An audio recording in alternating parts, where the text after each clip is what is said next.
river, gonna pray the Lord to carry me home. Roll on, Jordan, your last old river that I gotta span, reach of my mansion in the promised land. Roll on, Jordan.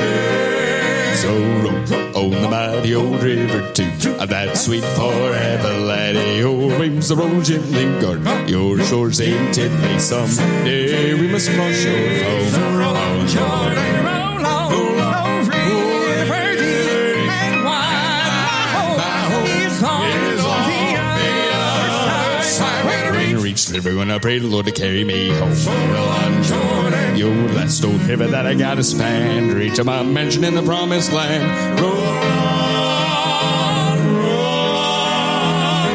Jordan.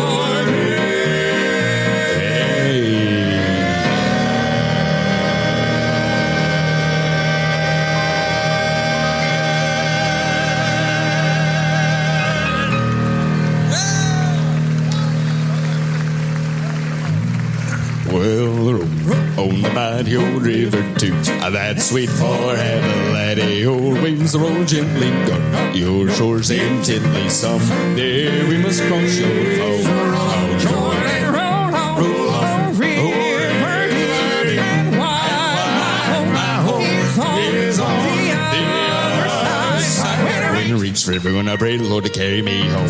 Roll on, Jordan, your last old river that I gotta span, to reach my mansion in the promised land. Roll on, Jordan.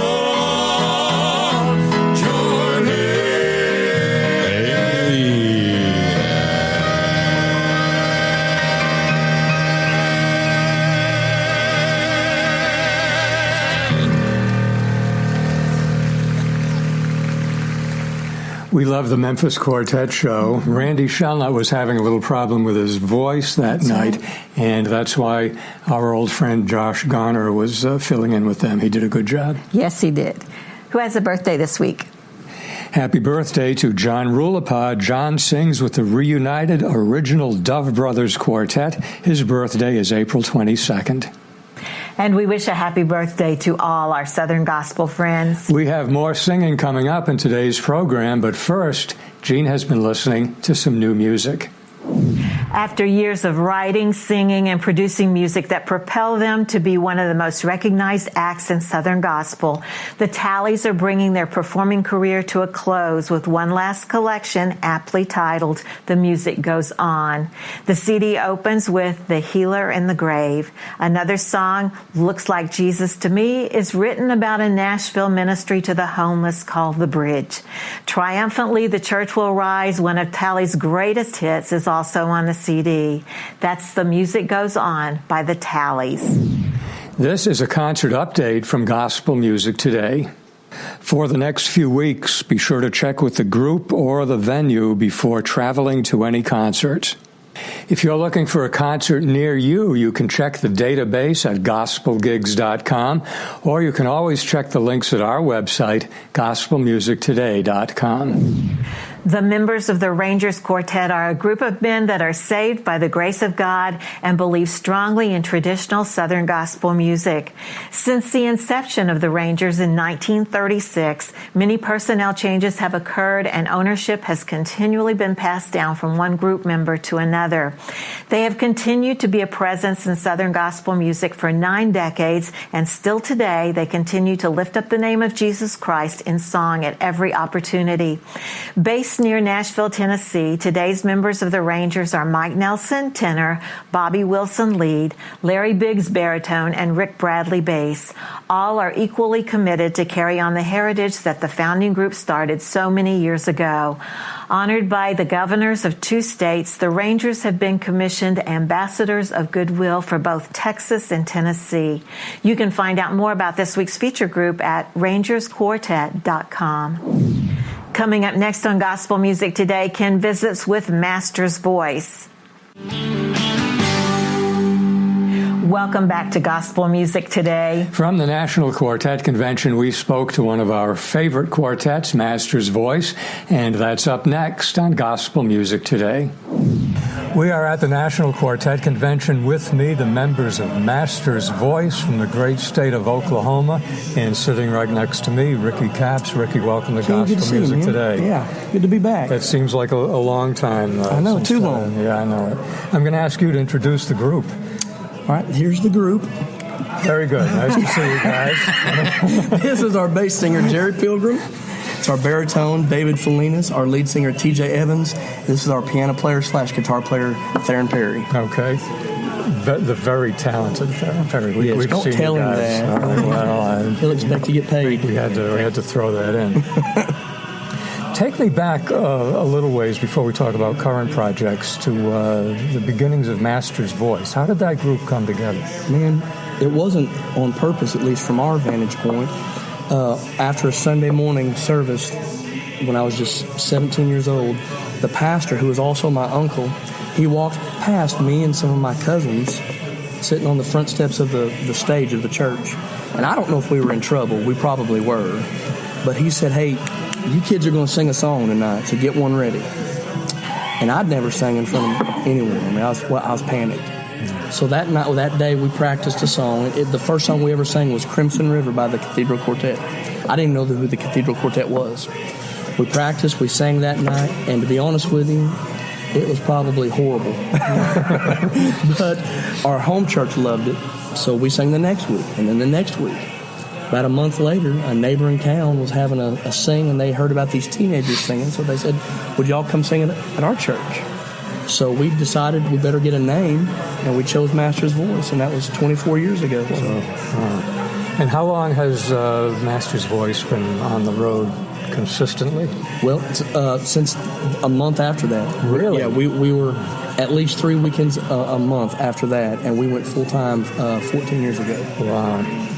How many dates do you do now? About 180. Yep. Yeah. And we were talking while we were waiting for you to show up. You guys do a lot of revivals. Yeah, that's our heart. We have to kind of temper how many we can do in a year, but I'd say we do about 15 a year. It's a different dynamic when you can go and stay about 4 days with a church and invest in their lives, and not just 2 hours and you're gone. We see a lot of people saved. God blesses us with a soul-winning ministry, and I'd say the majority of those is at revival meetings. So. Yeah. And is it common that you will preach as part of that? Yeah. It's rare that we don't do the preaching as well. Okay, So, yeah, we'll do the music, and then I'll preach each night. Yeah, that's awesome. You have a new CD in the works. Yes, Tell me about that. It's called Solace, and we think it's the best thing we've ever done. I hope that we always feel like that when we record something, but there's something special about this CD. We did not deliberately go out and choose songs that only dealt with certain things. It was just that the best songs that we had ended up talking about the second coming of our King, or it was dealing with someone that was going through a hard time, that needed comfort, that needed encouragement. And so that's why we called the CD Solace. In that even on your worst day, especially as a believer, on your worst day, we have solace in knowing that He's in control, and He's there for us to comfort us and take care of us, and He's working on our behalf always. So. All right.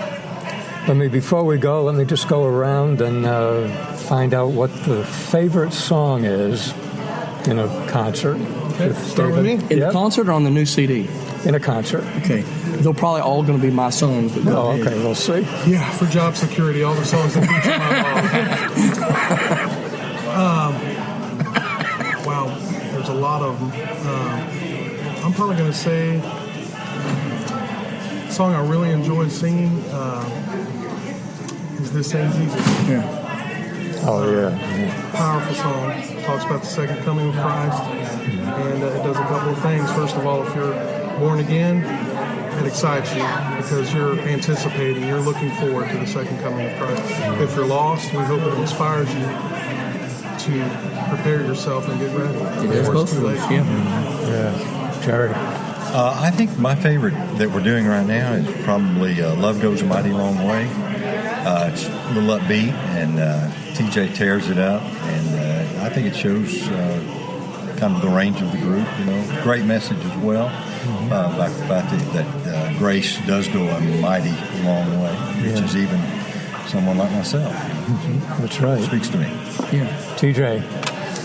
Man, I'd have to say, we got a song called Lift Up Your Hands When You Can't, and it's a little different from a lot of the stuff that we do, and it just kind of deals with a subject that we haven't sung a lot about, and it's really about just the fellowship of believers.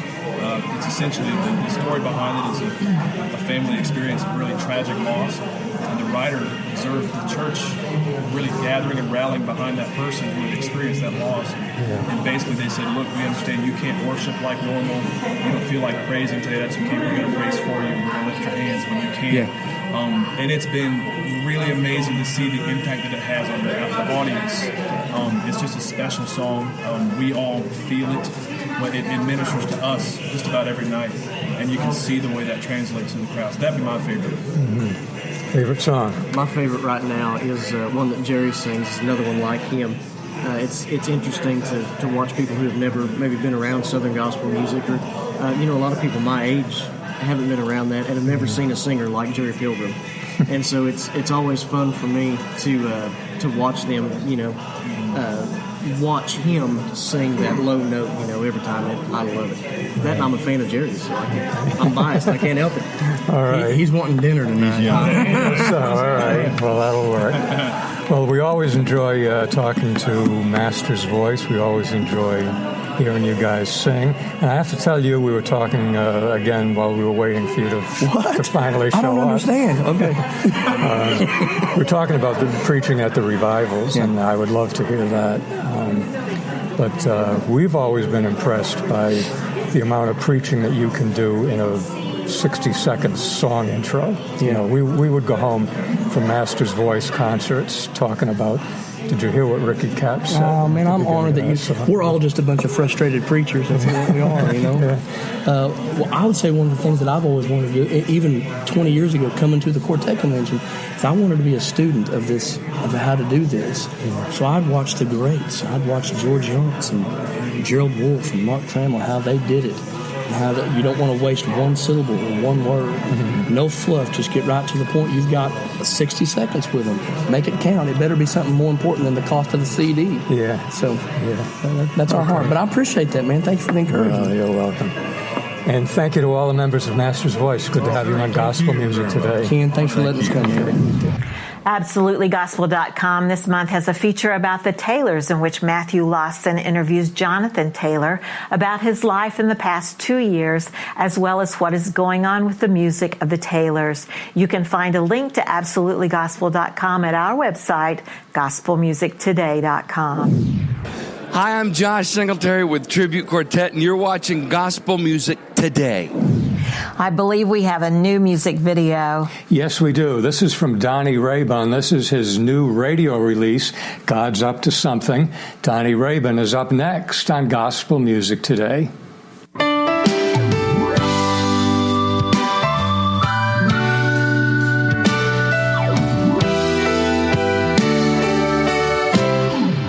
Often you've wondered if God's even listening when you pray. You've been waiting for an answer, struggling from day to day. Things seem to be worse now than ever. Will the trials ever end? Everything looks hopeless, but your heart says keep your trust in Him. 'Cause when you're down to nothing, God's up to something. He's working miracles now that you cannot see.